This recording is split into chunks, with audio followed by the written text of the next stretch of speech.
And welcome to our video tutorial on multiplication.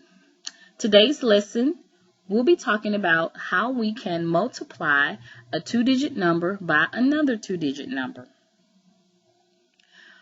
So here you see on our screen we have our workspace, which is where we'll be actually building our number to solve the problem, and our tool space, which we'll be selecting and grabbing and dropping in our workspace.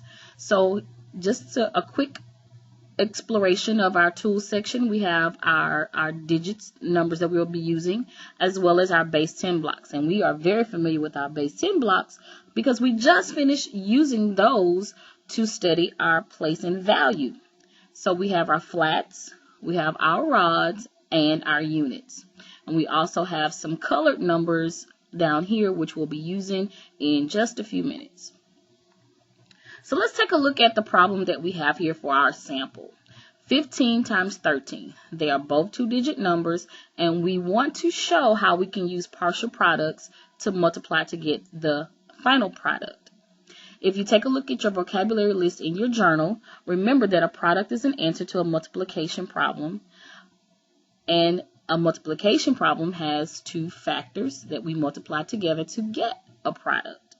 So here our two factors are 15 and 13. As we begin, we want to decompose each factor. And when we decompose, remember, we are breaking the number apart according to the value of each digit in that number. So our two digits that make 15 are 1 and 5. 1 is in the tens place, 5 is in the ones place. So we decompose it by breaking it apart and adding the values. So we have 10 plus 5, which gives us 15. So I'm going to take this 10 plus 5 from our tools section, and I'm going to move it over to our workspace. And I'm going to place it across the top, and it's going to form the top portion of our array. So now we have our second factor, which is 13. 1 again is in the tens place, and we have a 3 in the ones place. So we go and we grab the 10 plus 3 because we know that 10 plus 3 gives us 13. So we place it here next to the brackets on this side. And so we can show the 15, 10 plus 5, and the 13, 10 plus 3. So when I say we are going to build an array is how we show products in rows and columns. And the rows and columns must be even, and they form either a square or a rectangle. So here we begin by multiplying the two numbers across the top and the side. So here we're going to multiply 10 times this 10. And so we remember from our factor work that 10 times 10 gives us 100. So we go over here and we grab the figure or shape that would correspond to 100, and it's our flat. So we're going to grab it and we're going to place it in our workspace right along in here. Alrighty, so we have 100. And so we color coded the base 10 blocks today so that we could see how each partial product corresponds to the array. So we're going to go over here and grab our 100. And remember, we're adding together all of our partial products to get our final product. So 100 here, 100 here. So now we're going to move to the 10 at the top times the 3 at the bottom.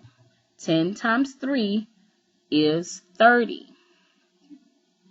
So we're going to go over here and we're going to grab our rods that equal 30. So I have 3 rows times 10 columns, which gives me a product of 30. So now we have 100 plus 30 more. So as you can see, our array is starting to take shape. So now we have multiplied this 15 times the first digit. So we're going to do 5 in the ones place times the two digits in our 13. So we're going to multiply 5 times the tens digit, which is 1, giving me 5 times 10, which is 50. So we're going to grab our rods here, and we have 5 rods of 10. 5 times 10, again, is 50. And we place it here. 5 times 10 gives us 50. So we're going to grab it here to continue on in our addition sentence. Lastly, we have our 5 times the 3. So the ones digit times the ones digit. 5 times the 3 digit here gives us 15. So we're going to come over here and grab our 15 units, which is 3 rows times 5 columns. And it gives us a total of 15 units. And so we grab our 15 here in the blue to match the blue in our array. Now we have all 4 of our partial products. We have our 10 times 10, which gave us 100. Our 10 times 3, which gave us our 30 in the green. We have our 5 times 10, which gave us our 50 in the purple. And lastly, our 5 times 3, which gave us our 15 in the blue. So referring back to our definition for an array, it is even rows and columns. So we see that the rows and columns are even. There's nothing hanging over. So it forms the area and area model. So now what we do is we add our partial products together to give us the final product. So we're going to add from left to right. And we have written our multiplication sentence horizontally because in algebra, things are linear, meaning that they work in a line. So we want to keep growing toward that algebraic thinking. So we're going to add from left to right. 100 plus 30 gives us 130. 130 plus 50 gives us 180. 180 plus 15 gives us a total of 195. So to multiply 15 times 13 will give us a product of 195. So I'm going to go over here and grab it from my tools section and place it in the workspace.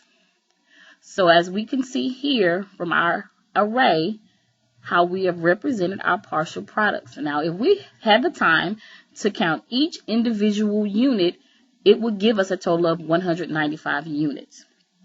But because we are super fantastic fourth graders, we are going to multiply using our array model to get our product. So we have our yellow 100, 10 times 10.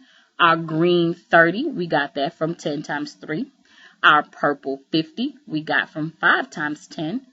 And then our blue 15, we got from 5 times 3. And when we add those partial products together, it gives us a final product of 195. So we have multiplied 15 times 13 to get 195. So I hope you have enjoyed this short tutorial on multiplying using an array model.